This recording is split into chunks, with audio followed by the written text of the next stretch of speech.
breaking inputs as far as the Moscow attack is concerned. We are now learning that Russian President Vladimir Putin is currently making an address to Russia. Vladimir Putin has condemned and called the attack that took place yesterday in a concert hall in Moscow. He's called it bloody and barbaric terrorist attack. He has also declared tomorrow as the National Day of Mourning. He's declared 24th March as a National Day of Mourning for all of Russia. This is the latest that we are bringing to you. Remember, the death toll of this entire attack has now surpassed 100. In fact, let's quickly go across to our international news correspondent Abhishek Jha, who's joining me on the phone line.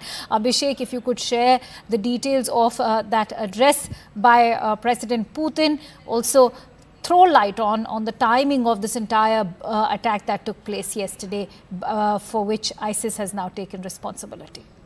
People in Russia were anticipating that President Putin will be addressing them, and national address was much awaited because of the kind of massive attack this has been, and this is something that hasn't happened in so many years, and probably the 130 deaths that we have been reporting as of now is only going to rise up because there are several injured who are in critical conditions. Then there have been certain arrests which have been made. About 11 people have been arrested from various parts of the country.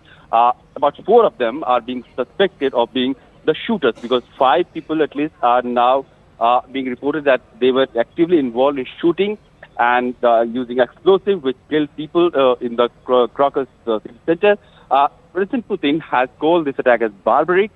He has called he has said that 24th of March will be observed as a national mourning day also. Absolutely. Also, Abhishek, do share with us what this could mean for Russia, that is already at war with Ukraine. Having said that, we've seen ISIS now own up to this attack. That brings in a second major challenge, as President Putin has now taken over a fresh new 5th term as president.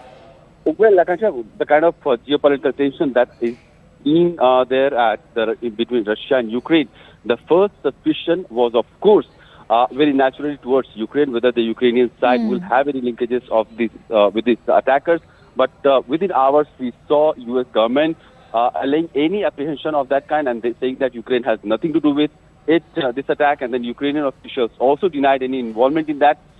Also, ISIS has taken responsibility in various media outlets has reported that, but there are still reports that suggest that these people who were apparently working on behest of ISIS, they have had some linkages with the Ukrainian side also. They may have been, working or some closely being associated with the Ukrainian government, or they may be Ukrainian officials. That is still not clear, but Russian government has still not given a clean chit sort of to the Ukrainian government or the country.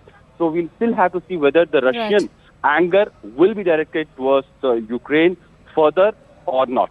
Absolutely. And in fact, much was being talked about in terms of how the war is only going to escalate as President Putin has taken over in his new 5th term. How this will shape out for in terms of geopolitics, we'll have to wait and watch. Many thanks to you, Abhishek, for bringing in all those inputs. And with that, let's also listen in to President Putin's address. Investigative authorities will do everything to identify all details of this crime, but it's already evident that we face not just a cynically organized terrorist attack, but a massive mass killing of civilians. These perpetrators, these criminals, went specifically to kill people point blank. We will be investigating this terrorist attack, and we already have some results. All the 4 perpetrators were directly involved, who were gunning people down, killing people. They were found and apprehended. They tried to escape. They were moving towards border with Ukraine, and we have data that suggests that they were about to be moved towards the territory of Ukraine by those in Ukraine. Our military services, our emergency services, everyone our investigators are working on finding out the orchestrators of this terrorist attack, those who gave them transportation, who gave them weapons, etc. The investigative